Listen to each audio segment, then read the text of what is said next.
El passat 12 d'octubre de 2013, Barcelona s'inundà de petits grupuscles de caràcter neonazi, els quals campaven a les seves amples amb el vistiplau de les autoritats, mentre llançaven amenaces d'abassaments de sang contra independentistes, persones migrants i persones de l'esquerra transformadora. Cap de les seves manifestacions ha estat perseguida pels corresponents delictes de promoció a l'odi. També prohibiren un acte per la convivència organitzat per Unitat contra el Feixisme i el Racisme a Plaça Catalunya.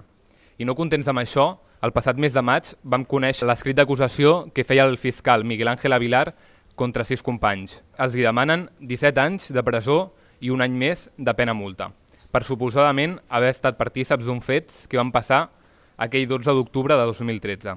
Fets com aquests ens recorden que encara que els nostres avis i àvies, els nostres pares i mares, lluitaren contra el feixisme, que estava a les diferents capes de l'Estat i del sistema penal, és avui encara present. Aquests 6 companys no poden ser presents avui, i per això el motiu d'aquestes 6 cadires buides, per l'absurda condemna anticipada de no poder acudir a reunions ni a manifestacions. I sense més dilacions, us passo ja amb el Rafa Calderón, que és advocat, i després parlaran l'Alfons Llopis i la Maria Dantàs d'Unitat contra el Feixisme i el Racisme, i després el Sergi Hernández, que com us explicarà, fa poc ha conegut la seva sentència pel 12 d'octubre de 2011.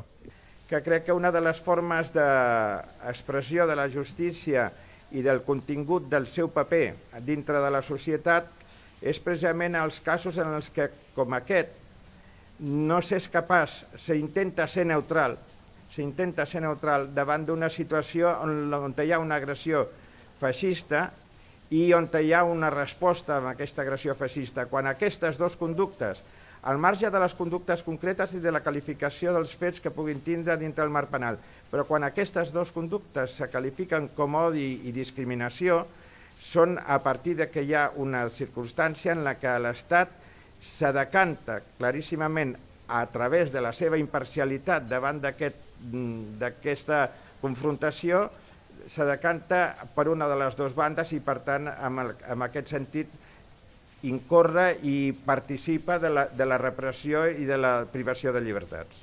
Hola, bona tarda.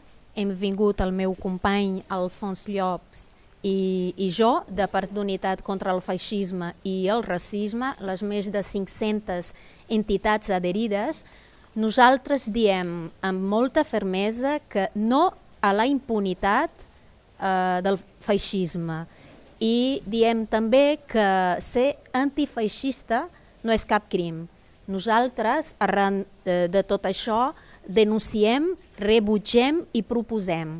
Què denunciem nosaltres? Denunciem les penes tan desmesurades contra les persones acusades en base a proves que semblen poc consistents. Denunciem també la impunitat del feixisme i de les manifestacions com les del 12 d'octubre, que sovint venen acompanyades per agressions al carrer per autèntics delictes d'odi. Rebutgem totalment l'intent de definir l'oposició del feixisme com a delicte d'odi. Proposem a les entitats que totes les entitats també facin arribar el seu suport directament a les persones encausades. I per què nosaltres denunciem, rebutgem i proposem tot això? Perquè en Unitat contra el Feixisme i el Racisme rebem amb estupor i indignació la petició de 17 anys de presó per a 6 persones acusades d'una presumpta agressió contra un grup de nazis el 12 d'octubre de l'any 2013. Exigim que es mantingui la presumpció d'innocència. Qualsevol acusació s'hauria de basar en proves clares. Temem, però, que s'ha aplicat el vell criteri de detinguin els i les sospitoses habituals. En el sentit que el feixisme s'ha de combatre allà on apareix. I s'ha de combatre de totes les formes possibles. Jo us vull explicar molt breument una forma de lluita contra el feixisme en un barri obrer de Barcelona, el barri del Clot, en el que va aparèixer un casal feixista, un casal nazi, el casal Tramuntana, que primerament s'havia de dir centro militia, no? Amb totes les connotacions que això té. Bé, puc fer una descripció molt llarga o molt curta. La curta és els hem fet fora. Els hem fet fora per 2 cops, una del barri del Clot i ara del barri de la Verneda. Hola, bona tarda. Em dic Sergi, explicaré el meu cas, que justament ahir vaig rebre la sentència del Tribunal Suprem. Primer de tot, agrair la formació d'aquest acte, aquesta roda de premsa, per donar-me l'oportunitat per poder explicar el meu cas, que no és un cas aïllat, el meu, igual que no és un cas aïllat els dels 6 companys acusats del 12 d'octubre del 2013, sinó que és una sèrie de mesures repressives i coercitives cap a les que lluitem. En un moment de conflictivitat social, on amb l'excusa de la crisi han implementat mesures repressives de drets civils i laborals, les persones organitzades i conscienciades sortim al carrer per combatre aquestes misèries i és l'Estat i el capital la que ens empresona per tenir una lluita de consciència i política. Això és un judici polític, igual que ho va ser el meu, i ho són tots de les persones que denunciem la impunitat que tenen aquests corruptes, denunciem les misèries del capitalisme i lluitem per una societat més lliure i més justa. A mi em van detindre el 12 d'octubre de 2011, juntament amb el Rubén, en una manifestació antifeixista al barri del Poblenou de Barcelona.